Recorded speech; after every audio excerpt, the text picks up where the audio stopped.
से ये सब चले गए हैं। ये रात अकेले रहे हैं। तो एक वो था कम नौकर, वो सुबह चला गया था, तो शाम को फ़ोन कर रहा था बार बार, मैं आ रहा हूँ, लेकिन अभी तक वो पहुँचा नहीं है। तो अगर पहुँचा है तो हमको अभी जानकारी नहीं मिली है पूरी इस बारे में। तो और भी अभी हमारे सभी टीम लग रही हैं, ये सब जांच करेंगे। और कैसे हत्या हुई है? क्या मारा है उनको? अब कैसे बताए हैं, राजनीति की हत्या है या पैसे के चक्कर में, इनका पैसा का जो फैसला है, एक फैसला भी कराया था इन्होंने, उसमें 20-25 लाख रुपए का वो था मैटर, एक 19 लाख रुपए उसमें जमा हो चुके थे। हाँ। तो उसने भी एक बार धमकी दी है इनको कि पैसा दे दे हमारे जो जमा हुए हैं, नहीं तो साले हम तुझे मार दूंगा। तो उसकी एक FIR भी प्रमुख साहब ने चौकी में दी थी 2-3 महीने पहले। उसका भी जाता है कि वो लड़का धमकी दे गया था, बार बार धमकी दे रहा था। अब हम फिर इससे आगे क्या कहें क्या ना कहें, अब जो अकेले थे, अब यहाँ ये क्या है। कहाँ से ब्लॉक प्रमुख रहा है? ये 2000 से 2005 तक जेवर प्रमुख रहे। उसके बाद में 2007 में जिला पंचायत सदस्य रहे। उसके बाद में फिर ये खुर्जा ब्लॉक प्रमुख रहे, जो पिछली योजना में। तो ये इनका कार्यकाल रहा है, राजनीतिक कार्यकाल। भारतीय जनता पार्टी के सत्तावर नेता बताए जा रहे हैं जी।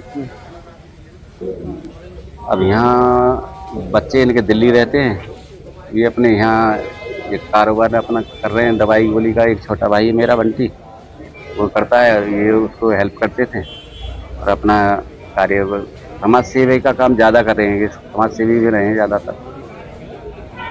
पर जो आप आए हैं, क्या पूरा मामला रहा आपके साथ, क्या घटना होती है? जी, घटना की मुझे जानकारी नहीं है। मैं बाहर पढ़ता हूँ, दिल्ली रहता हूँ, अनमोल नाम है मेरा। पिताजी सामाजिक राजनीतिक व्यक्ति थे, और सुबह मुझे जानकारी मिली कि पिताजी की हत्या कर दी गई है। इस कारण से मैं, और इससे ज़्यादा जानकारी मुझे भी नहीं। कहाँ से आप आए हैं? दिल्ली से हूँ, दिल्ली निवास है। घटना कहाँ हुई? घटना हमारा गांव रामगढ़ी, उसके बाहर ऑफिस है हमारा जाहिदपुर गांव पे। वहाँ की घटना बताई जा रही है, जो मुझे बताया, मैं भी गया नहीं हूँ। हुई है पूरे ब्लॉक में, क्या किस तरह से आपका? ये विनोद चौधरी जी हैं, जो रहने वाले रामगढ़ी के हैं, और अपने घर से करीब 3-4 किलोमीटर दूरी पे जहाँ पे हम लोग हैं, इनका अपना भी आवास है। यहाँ अकेले ही रहा करते थे रात में लगभग। शाम को इनके जो छोटा भाई है, बगल में दुकान है, खाद बीज करके वो चले जाया करते थे। और भी जो इनके साथ एक टेक्नीशियन रहता, वो भी चला जाता। रात को लगभग अकेले रहते थे। आज 112 के थ्रू पहले सूचना आई 9:15 बजे के आसपास कि इनकी हत्या हो गई है। गले पे चोट के निशान है। सभी लोग यहाँ पे मौके पर आए, फील्ड में देखा गया है। तो इनसे संबंधित कुछ चीज़ें हमें मौके पे मिली हैं। इनके दोनों मोबाइल फ़ोन भी वहाँ पड़ा था, अभी उनसे भी कुछ चीज़ें निकलेंगी। और परिवारजनों से बातचीत हुई है, तो उसमें कुछ अपनी एक रंजिश का एंगल भी बता रहे हैं। उस पर भी हमारी टीमें काम पे लग गई हैं। कुछ और भी बातें निकली हैं जो इनसे जुड़ी हुई ही हैं। पहले एक प्रकरण हुआ था 2007 में, जिसमें एक हत्या हो गई थी। इसमें ये लोग भी जेल चले गए थे, उसमें सज़ा भी हो गई थी।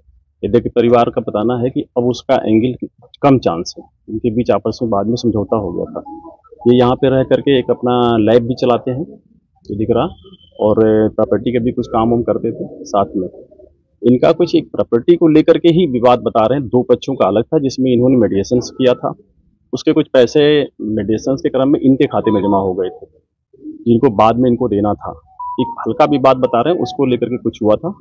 और भी कुछ बातें हैं जिस पर हम लोग शीघ्र ही कार्रवाई कर रहे हैं, और जल्दी इसका अनावरण होगा। जो लोग भी होंगे वो गिरफ्तार किए जाएंगे, उनके विरुद्ध कठोर वैधानिक कार्रवाई की जाएगी।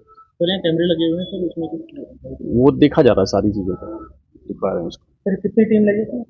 इसमें आपके इसमें 5 टीमें लगी हुई हैं फिलहाल जो काम कर रही है। हमारी स्वाट भी है, सर्विलांस भी है, फील्ड यूनिट है, और हमारे 3 थाना प्रभारी लगे।